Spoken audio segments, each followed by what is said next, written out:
Hey, welcome to Grace Life Bible Church. We're really glad you're joining us this morning. Hey, listen, whatever is going on in your life, I know there's a lot of uncertainty with illness, with finances. I just ask that we would put all of that aside this morning and let's focus our minds and our hearts on Jesus, who is the author and perfecter of our faith. Let's worship him this morning. You know, all of creation sings God's glory. We look everywhere we look, we can see how great and awesome he is. Let's sing that this morning.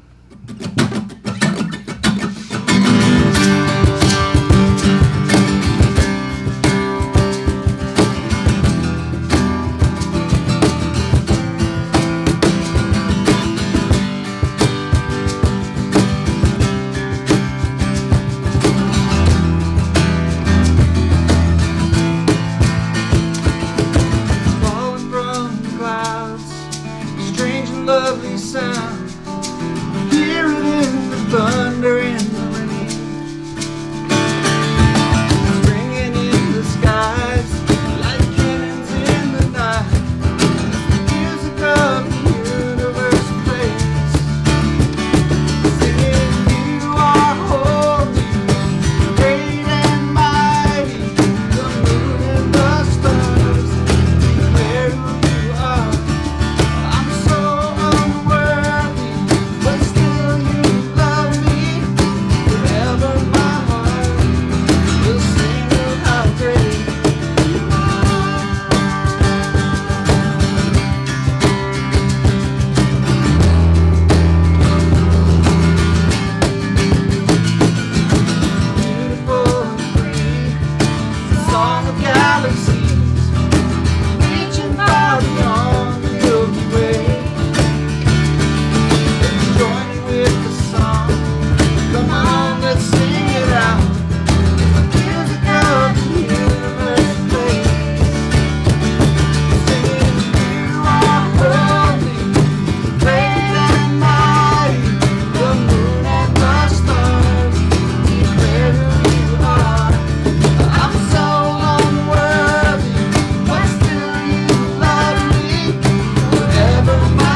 stars declare who you are.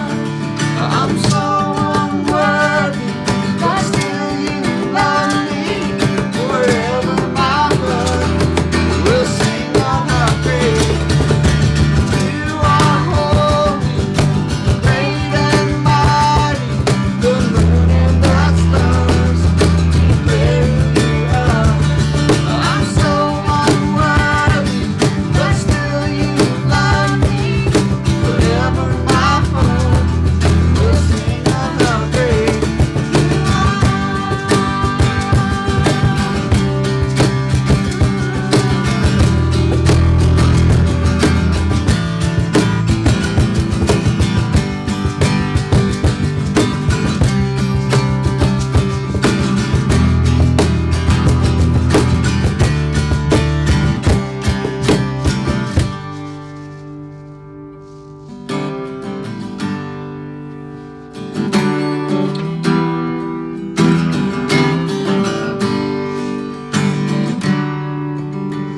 I count on one thing, the same God who never fails will not fail me now. He won't fail me now. You know in me, the same God who's never late is working all things out, working all things out. Oh yes, I will lift you high in the lowest valley. Yes, I will bless your name. Oh yes, I will sing for joy when my heart heart is heavy in all my days. Oh yes, I will.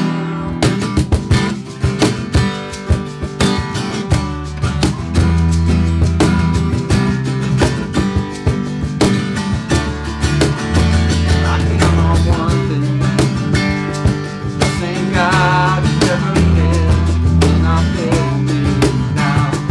He won't fail me now. The same God who never failed is working all things out, working all things out. Oh yes, I will lift you high in the lowest valley. Yes, I will bless your name. Oh yes, I will sing for joy when my heart is heavy in all my days. Oh yes, I will for all my days. Oh yes, I will. I teach to praise, to glorify, glorify the name of all days. Nothing can stand against. I choose to praise, to glorify, glorify the name of all days. Nothing can stand against. I choose to praise, to glorify, glorify the name of all days. Nothing can stand against. I choose to praise, to glorify, glorify the name of all days.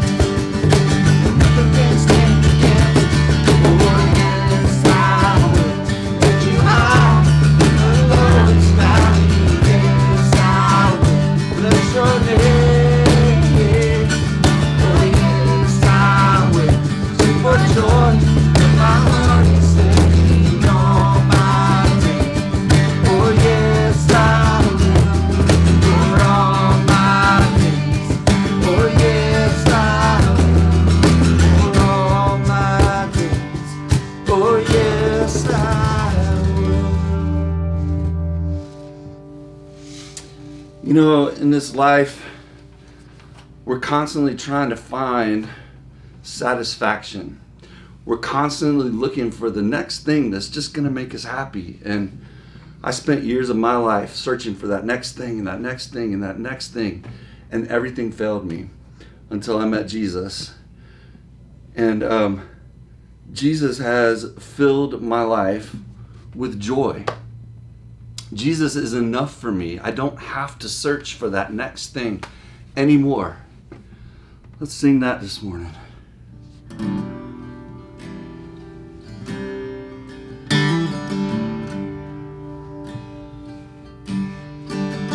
I am not what I make, I am who you have made me be.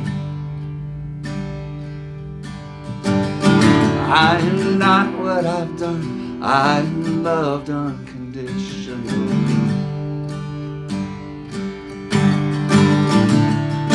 I am not loved by the measure of love that I bring.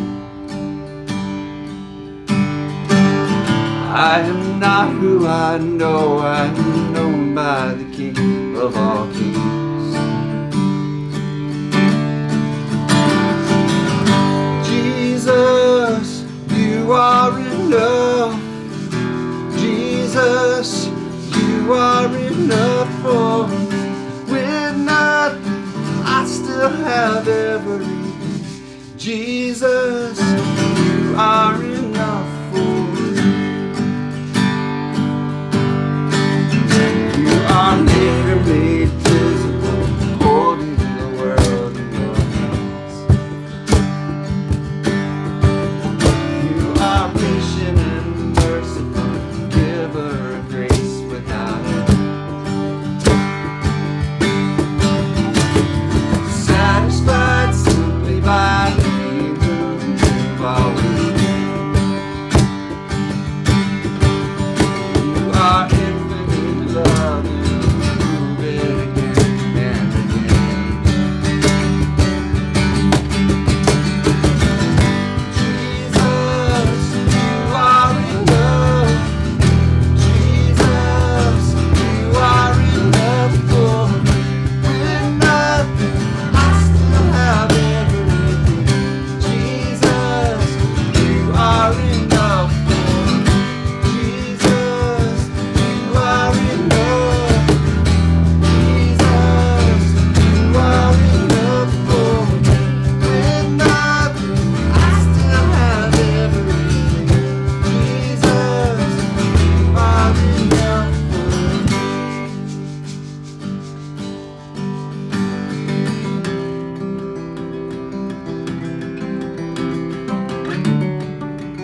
In you I am created, in you I am sustained, with you I'm resurrected, you overcame the grave, with you I stand in victory, now what else could I need?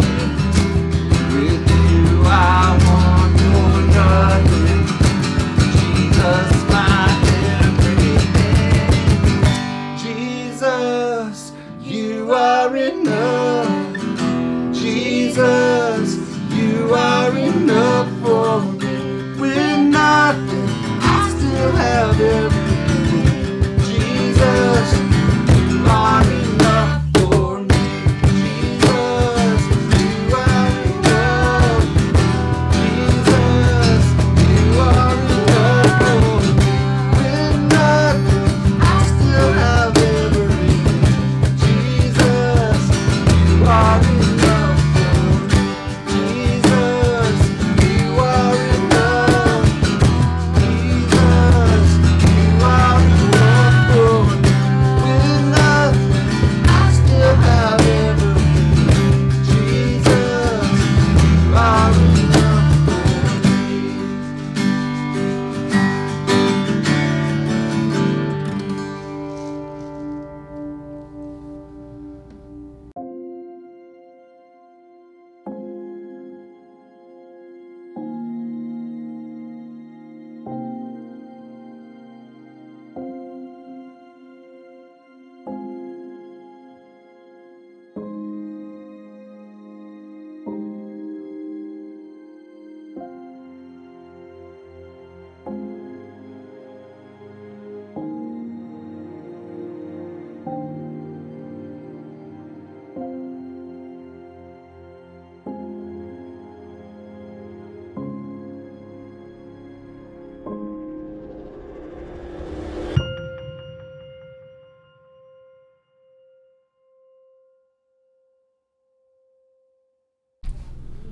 Good morning, church. Thanks for joining us today. I'm so glad you're with us. Thanks for that worship team songs. Love it. Always love it. So my name's John. I'm one of the pastors here, and we are starting our series on Ecclesiastes. So thanks for joining us. And here we go. The title for today, Looking for Meaning in All the Wrong Places. Sounds familiar, right? So we're going to be in chapters 1 and 2 of Ecclesiastes. And really, there's this Psalm 16, that just kind of captures the heart of what I'm trying to communicate today. And check it out, because this is where we're going to end up, all right? You make known to me the path of life. In your presence there is fullness of joy. At your right hand are pleasures forevermore. So the key today is that meaning and purpose and joy are in the presence of God. You take God out of the picture, everything falls apart, okay? So let's go. That's kind of where we're headed. I wanted to let you know that Ecclesiastes is one of the wisdom books, and it's one of the three wisdom books with Job and Proverbs, and so we talked about that a little bit last week. We'll get into that a little bit this week as well. But here's the purpose statement. We got to keep that fresh in our minds because it's a very unique book, and if we don't understand what he's doing, where he's going, we can get confused easily. So Solomon wrote Ecclesiastes to show the futility of pursuing earthly, materialistic goals as an end in themselves, and to point to God as the source of all that is truly good. Now remember, Solomon, the author, is taking God out of the picture, and he's doing an investigation. Can I find lasting satisfaction under the sun? That's the phrase that shows up like 39 times in the book, and it means earthbound, temporal, without God in the picture, omitting the spiritual realm. Can I be satisfied? And we know the answer is no to that. But this comes with a caution. I mentioned this last week, because if we start wading into Ecclesiastes and we start to encounter the dark, troubling questions that come up, and we don't lean into God and we don't develop our faith in God, we can just come unraveled. And so we want to make sure we end up pointing to God as a source of all that's truly good. That's where we want to go. I noticed that The book starts and ends with the same verse.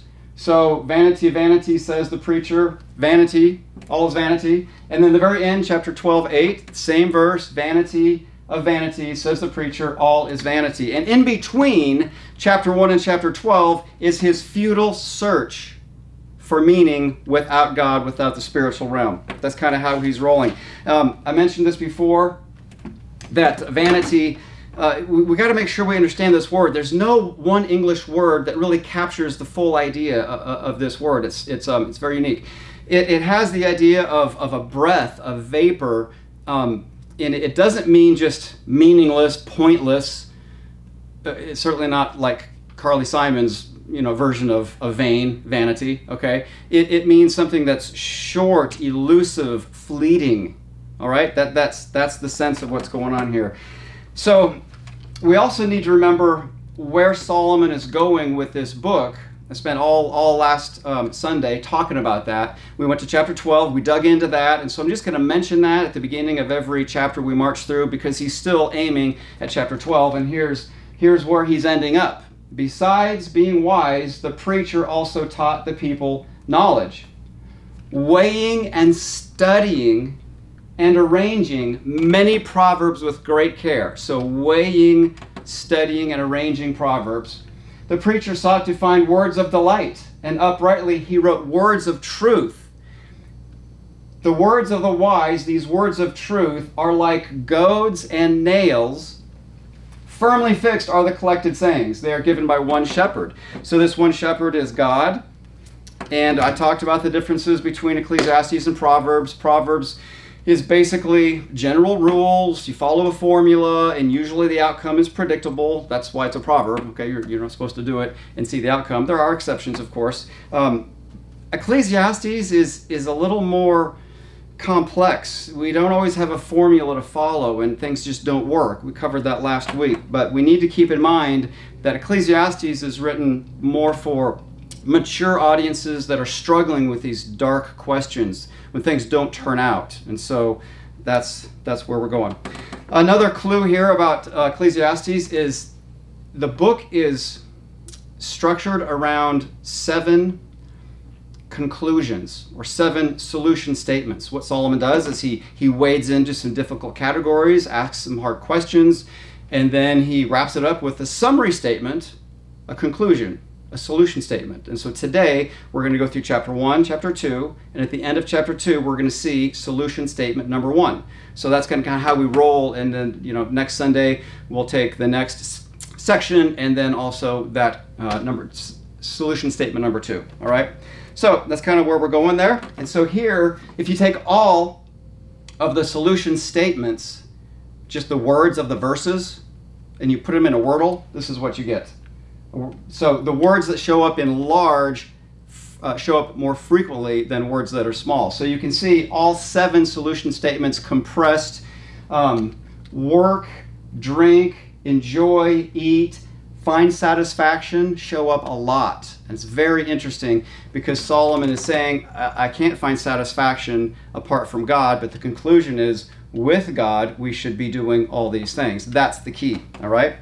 So, let's go to chapter 1, verse 1.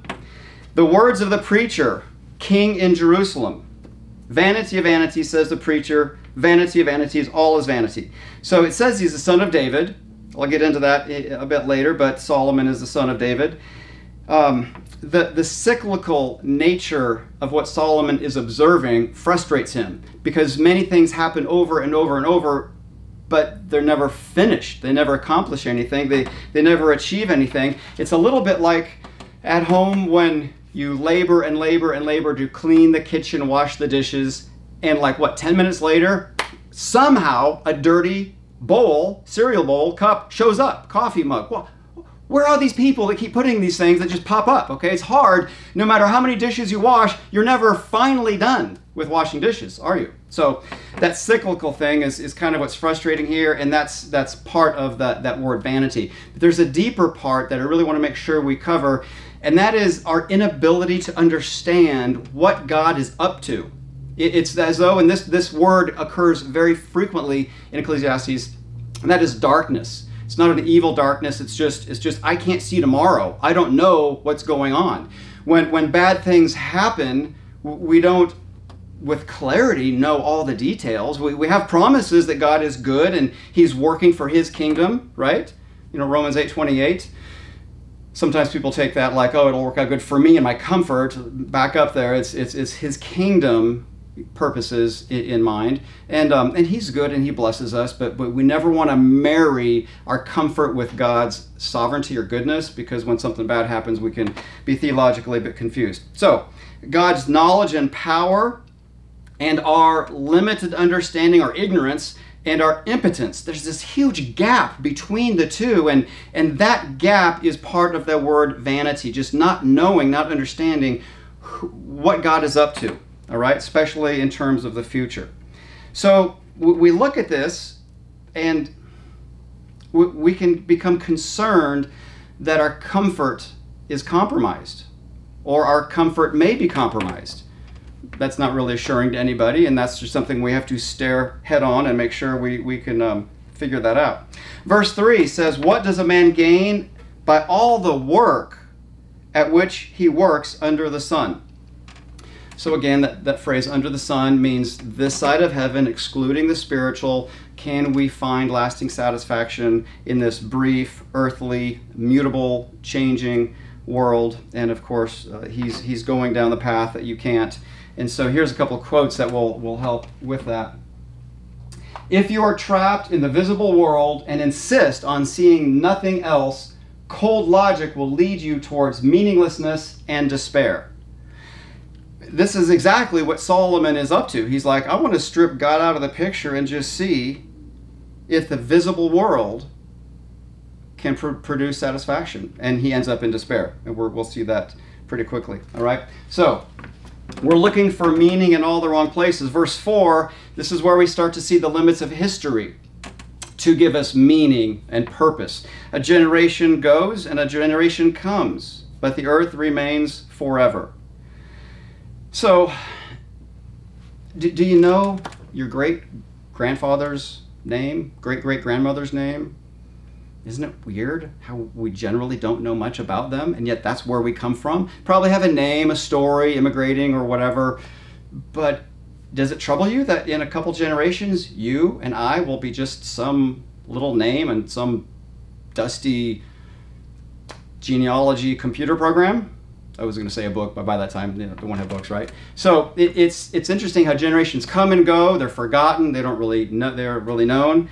And so that cyclical nature, we just do some of the same things over and over and over. And in that is a sense of futility. And so I've got some pictures here.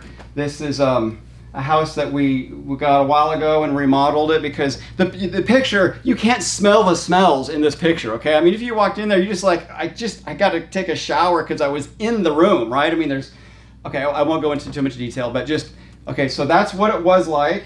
And then we made it like that, and then it was like that at the end. So the point is, here, I think I got the bathroom too. The bathroom, that was especially creepy. Anyway. So that's the old bathroom. Then we made it look like that, and then finally it looked like that. It looked good. So the point there is, I don't know, like remodeled 15 kitchens or whatever, but a couple of them it's just like, hey, we did this 20 years ago, and now we're back remodeling the same kitchen because it's worn out and things crack, and so there's that repetition. You're never done fixing things in this world. Things fall apart. And so that's the cycle of futility. We repeat things. We're never done.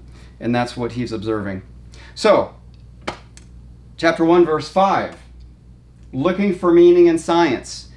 Science doesn't answer the questions of ultimate meaning or purpose either. It has a lot of great answers for us, but when it comes to meaning and purpose, not so much. He goes on here in verse 5 and says, the sun rises and it goes down and it hastens to the place where it rises. Now the word hastens means to pant or gasp. So you get the sense that the sun is like just exhausted, racing across the sky. Hurry up, you got to get back. And so he's got this sense of this aimless cycle that the sun is trapped in, and then The wind, verse 6, the wind blows to the south and goes around to the north. Around and around it goes, and it's never done blowing. It just keeps going. Streams, in verse 7, they run to the sea, but the sea's never full. Streams never stop. So, that, again, just these things in nature, science, they just go round and round and round. Forever moving, accomplishing nothing. So, verse 9 says, what has been will be. What has been done is what will be done, and there is nothing new under the sun. You might struggle with this. I'll help you out there. Verse 10, is there a thing of which it is said, see, this is new? It has been already in the ages before us. So you might be thinking, well, hey, the space shuttle, that's new. That's not in the Bible. Okay, but really what's going on there? You're just finding a different way to explore. Whether you have a ship, horses, sandals, a microscope, whatever, you're just exploring, okay? And so exploration is not new. People always do that, and they always will do that. I was watching Shark Tank this last week. I don't normally watch that, but it's just kind of a fun show. And so, someone came up and they had some gizmo thing. I forgot what it was, but it was a little weird. And Damien said, she shocked me because I was studying Ecclesiastes, and then I see this just like 2 days ago. He said, no one will ever create anything new. I'm like, dude, have you been reading Ecclesiastes? I wanted to quick, go back and record it, but I don't need to show you the clip. But yeah, no one will ever create anything new. There's nothing new. It's already been done. So that's kind of interesting. And then he goes on here and says there's no remembrance of former things. That's frustrating too.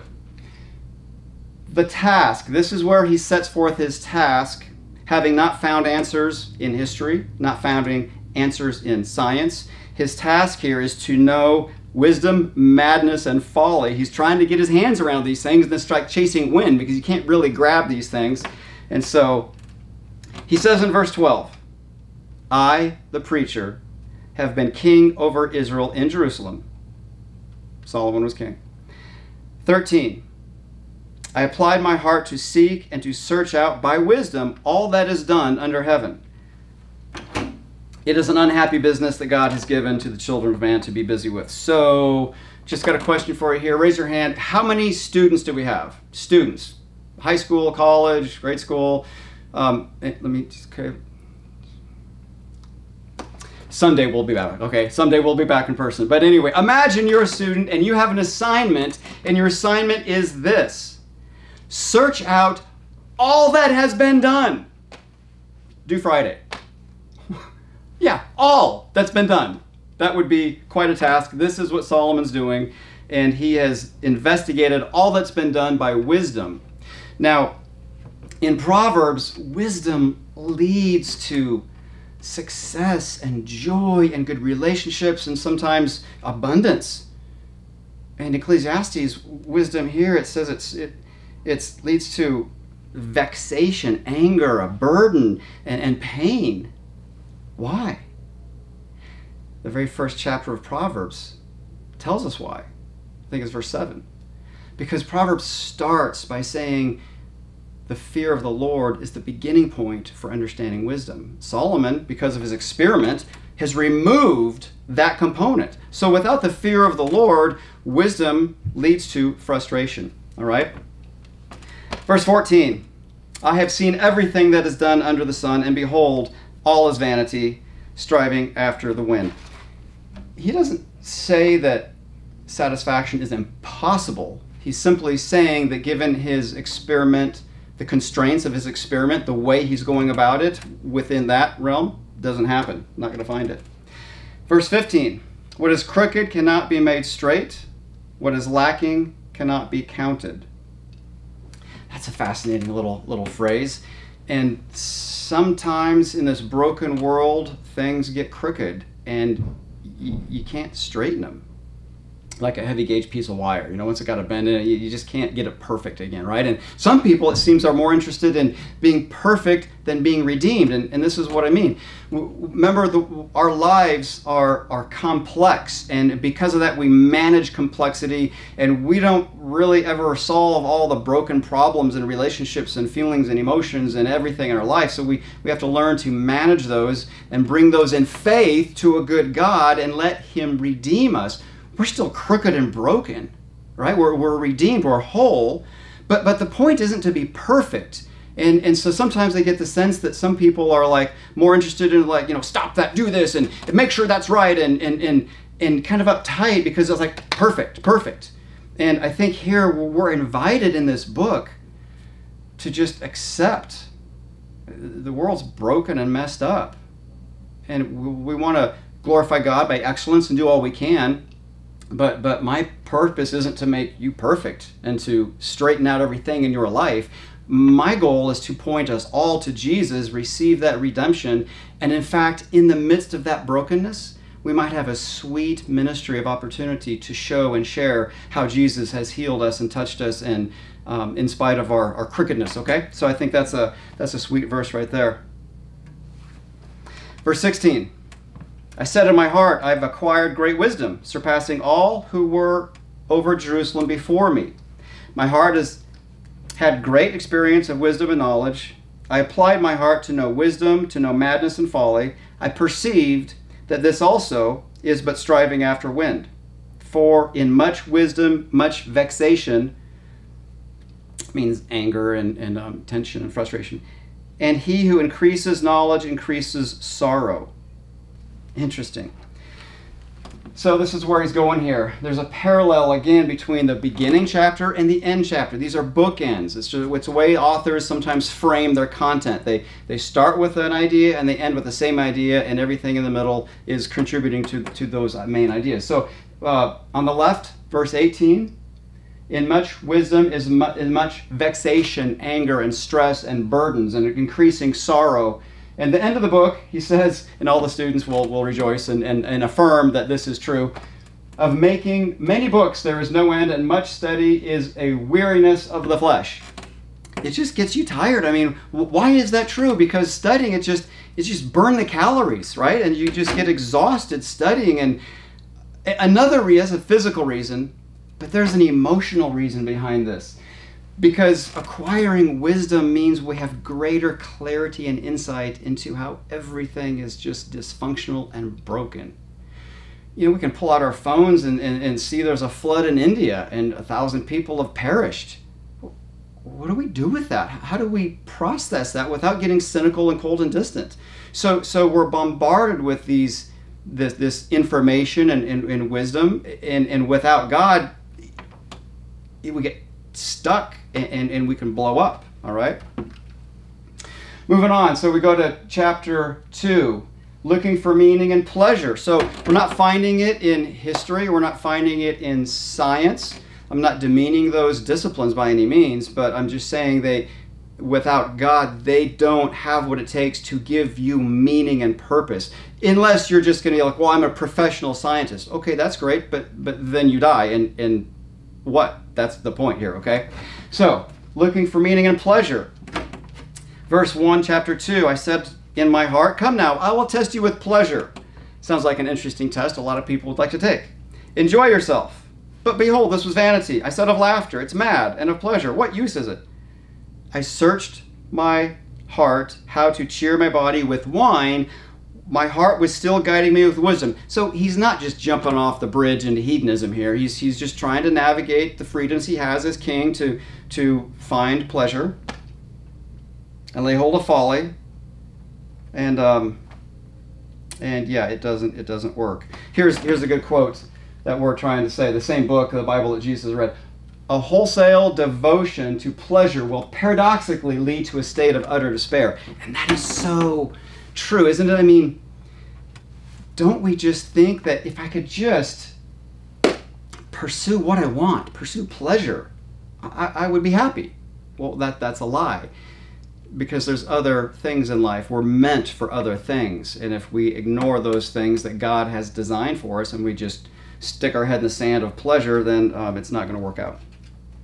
So, 5, looking for meaning in possessions. Now this is interesting. I want you to, as you read through this, chapter 2, verse 5, verse 4, look at some pronouns. I'm going to try to make a point here with those. I made great works. I built houses and planted vineyards for myself.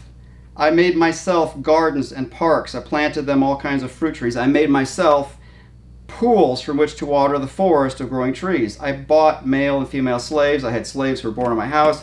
I had great possessions, herds and flocks, more than any who had been before me in Jerusalem.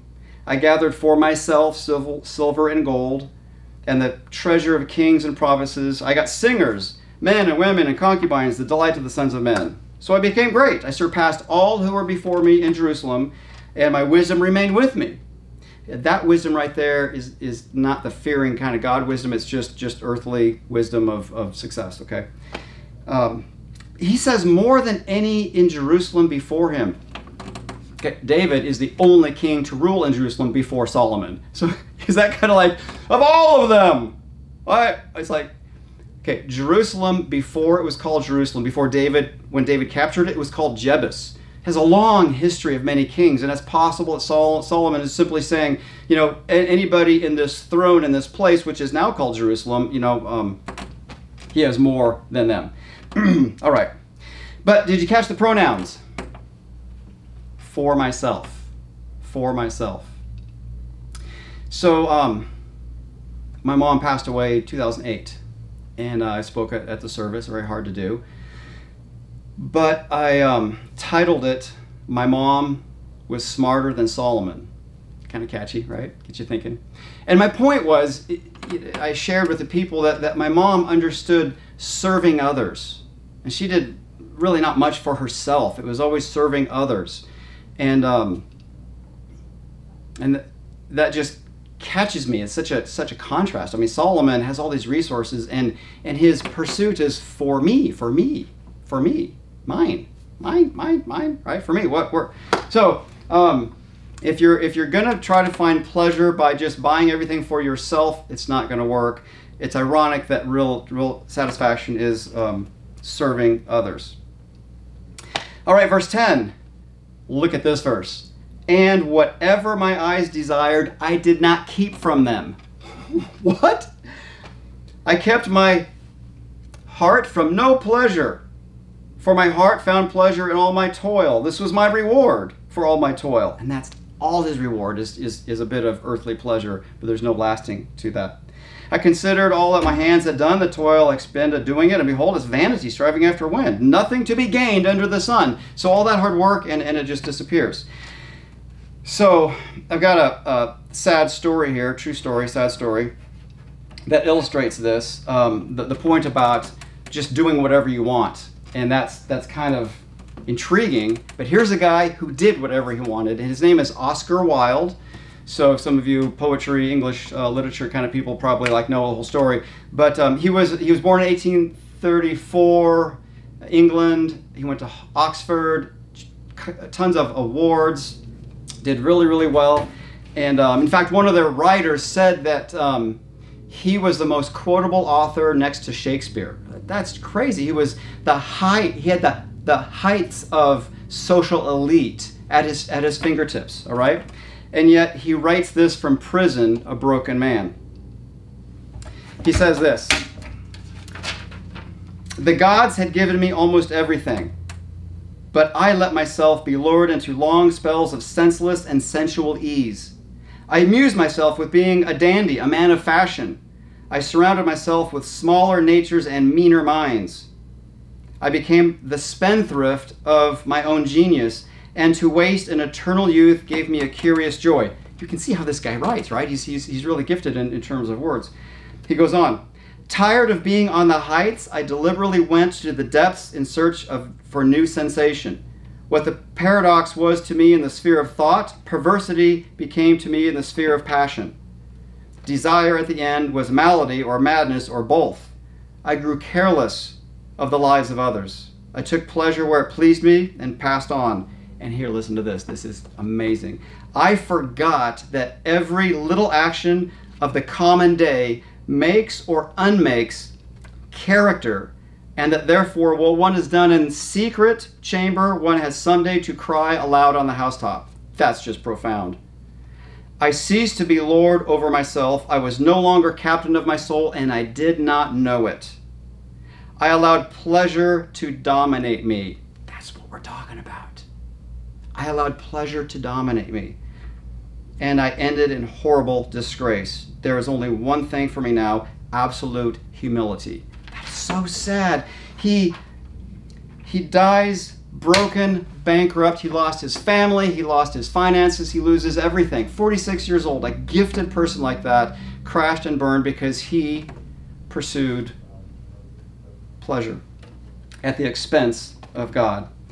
So, I often say, somewhat joking, not really, if I just pursued my pleasures, I'd be dead or in jail. And so I'm so grateful that when we believe in Jesus, we are reborn. We receive the Holy Spirit, and He renews even our desires. So I no longer have to be afraid of my desires taking me to death or jail, because they've been renewed. And I guess one thing I want to say, if you're struggling with desires, like dark desires, and you're pulled like a magnet in some really unhealthy areas, the key is not to just like, stop, don't, all right? The key is to just pursue Jesus and understand more and more and more of who He is and His great love for you. That's where you want to start that journey, okay? I'm so glad that our desires are actually renewed. Number 6, looking for meaning and wisdom. And you might think, well, yeah, that's got to be good, right? Verse 13, then I saw there is more gain in wisdom than in folly. There's more gain in light than darkness. This next verse is kind of funny in the ESV. The wise person has eyes in his head. Where else would they be? It means he can see. But the fool walks in darkness. Okay, so the wise person, he's saying it's temporary, but at least if you're wise, you navigate life with less pain and less bumps in the road. So that's fine, but still, it doesn't solve anything beyond this life. Okay, and then he starts to get a little dark. Watch this, verse 14. The same event happens to all of them. They die. Verse 15. What happens to the fool will happen to me also. Verse 16. The wise and the fool, there's no remembrance. How the wise dies just like the fool. And so he's observing that his earthly wisdom can't cheat death. And he's like, well, I go through all this work, all this discipline, all this labor with wisdom and trying to do it right, and at the end, this fool, he's dead and I'm dead. What's the point? Yeah, that's the question. Without God in the picture, there is no apparent point, and that's the thrust of this whole book, is that you have to have the presence of God factored in to your pursuit of meaning and happiness. Otherwise, you're going to be frustrated right here. And look at verse 17. This is the result. So I hated life. Yeah, because you got nothing to live for and you sacrificed all this and it doesn't matter. That's a raw deal. Do you ever hate life? You ever frustrated and things aren't fair? A good question that I just reflect on when I'm in that space is, am I wanting Him? Am I wanting Jesus, or just the stuff that He gives me? Because we kind of ebb and flow, don't we, between those things? And the more I find myself living for the stuff He gives me, or myself, or money, or whatever, just all this anxiety, all this junk just comes up. It's frustrating because life is complex and I can't control all the variables, right? So we want Him for who He is, not just what He gives us. Anything under God's control is never out of control. Anything under God's control is never out of control. It's an opportunity for us to lean into Him with faith and grow. And finally, or close to finally, looking for meaning in work. Check these quotes out. Henry Ford said, "Work is the only pleasure for me. It's work that keeps me alive and makes my life worth living. I was happier as a mechanic." He's got that burden. He's giving himself to work, coming up short. Vanderbilt, the care of $200 million is too great for any brain or back to bear. It's enough to kill anyone. There's no pleasure in it. And we all are like, well, I'll try, just, Right. So these guys tried to find meaning in work, didn't work out. Verse 18, so look what he says. I hated my work. All right, he hates his work because he's in it for the money, because look what he says. I must leave it to the man who will come after me, and who knows whether he'll be a fool or wise. Skip down, verse 21. Sometimes a person who has toiled with wisdom and knowledge must leave everything to be enjoyed by someone who didn't work for it. This is a great evil. And so he concludes in verse 20, I despaired. Sad story, when we lived down by 6th Street, the house behind us and over had been abandoned for 6 or 9 months and foreclosed. And we knew that it was going to be sold at an auction some Saturday morning in City Hall somewhere. And so Donna runs down there and finds a table in the hallway, just a hallway, 3 guys standing there, and little sign, the address, auction, 15 minutes. It's only open 15 minutes. And so she, bids are open. Nobody does anything for 14 minutes. So finally she's like, I'll bid. So we buy this house. We get this house. Had never been in it. There's no keys to it. You couldn't go in it. So you just kind of like, sure, let's see what happens.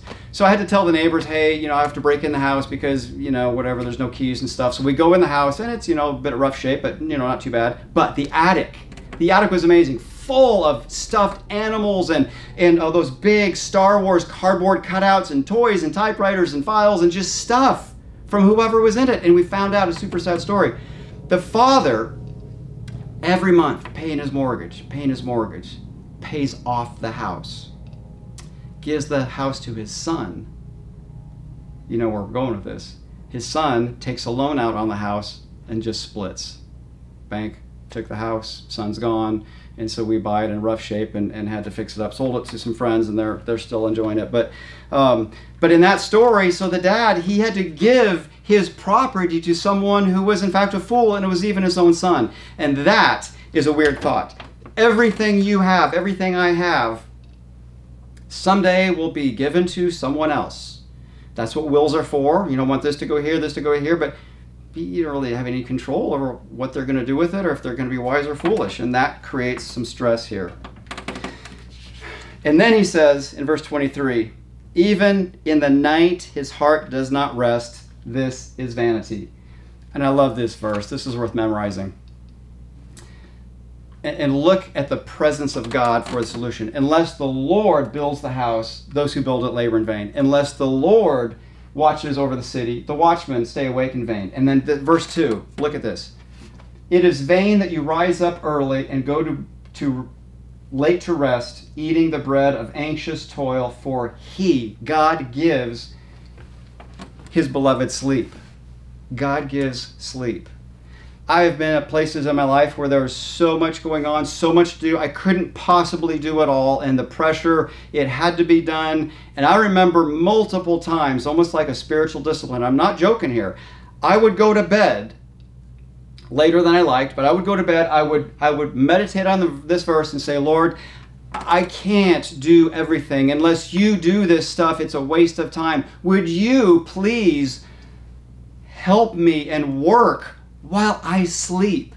And in this sense, I started looking at that kind of sleep as faith. Now, you could really twist those words, okay? But you hear my heart? You hear what I'm saying?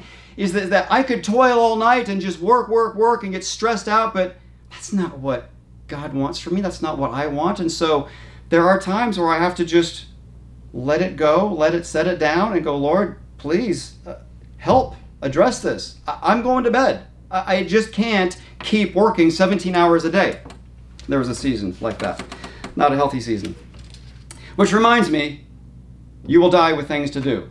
Remember that? We will all die with things to do. And so instead of trying to think about all that we accomplish through work, we need to look at all that Jesus has already accomplished.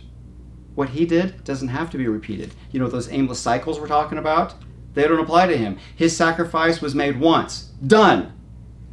The sacrifice of the Old Testament every year, just over and over and over. Jesus is superior, and his sacrifice is enough. So there's hope. Therefore, my beloved brothers, be steadfast and immovable, always abounding in the work of the Lord, knowing that your labor is not in vain. See, Solomon doesn't know about Jesus. And so Jesus comes and he just redoes everything. And so now, even in the midst of a broken world, we read Ecclesiastes and we're like, okay, yeah, I get it. But I got Jesus. And so we have hope, we have purpose, we have meaning. And that is really, really awesome. That leads to our conclusion. Hope and meaning are found in the presence of God. Looking for meaning in the only place you'll find it. That is really what we're trying to say here. And here's the solution statement. Actually, I didn't print it there, but I'll read it to you. There is nothing better for a person than that he should eat and drink and find enjoyment in his work. See, earlier he hated his work because he's just living for himself. But here, find enjoyment in your work. I saw this is from the hand of God. Here's the key. For apart from him, who can eat or drink or have enjoyment?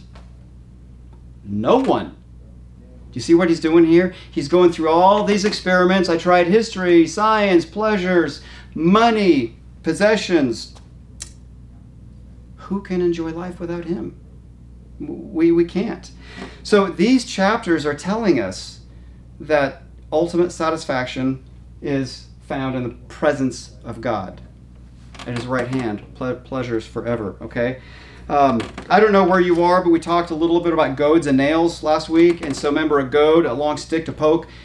Just ask yourself, how does this truth, these words of truth, does it move you in a direction you need to be moved? Where are you looking for meaning in terms of your direction, or maybe the nails that firmly anchor you to these truths, right? Where are you looking for security and stability?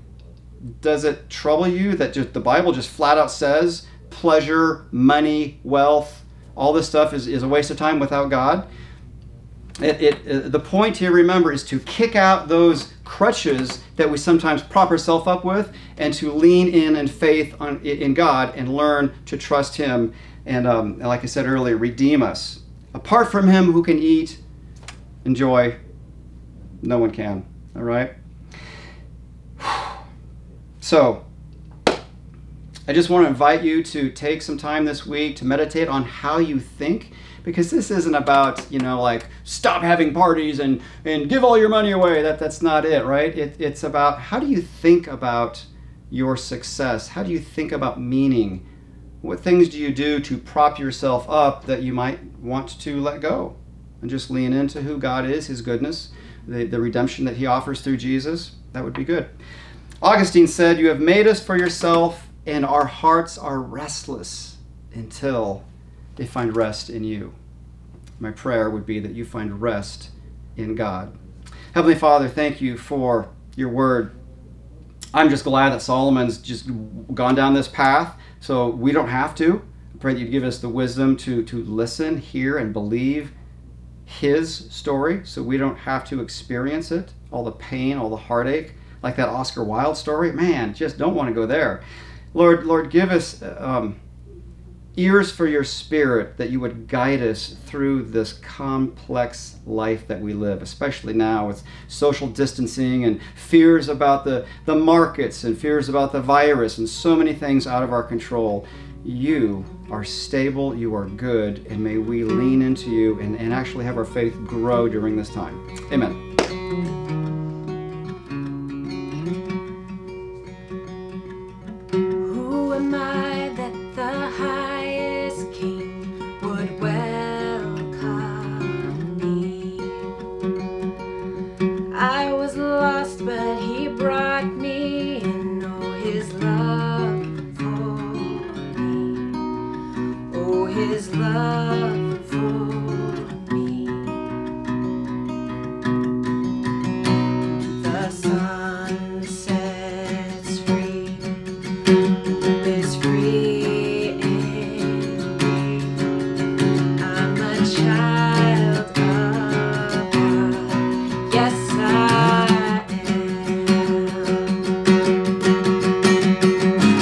Free at last, he has ransomed his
Thanks for joining us this morning. John, thank you for the reminder that apart from Jesus, life is meaningless, and that we find all of our value and all of our meaning in Jesus. Thank you guys. Have a great week.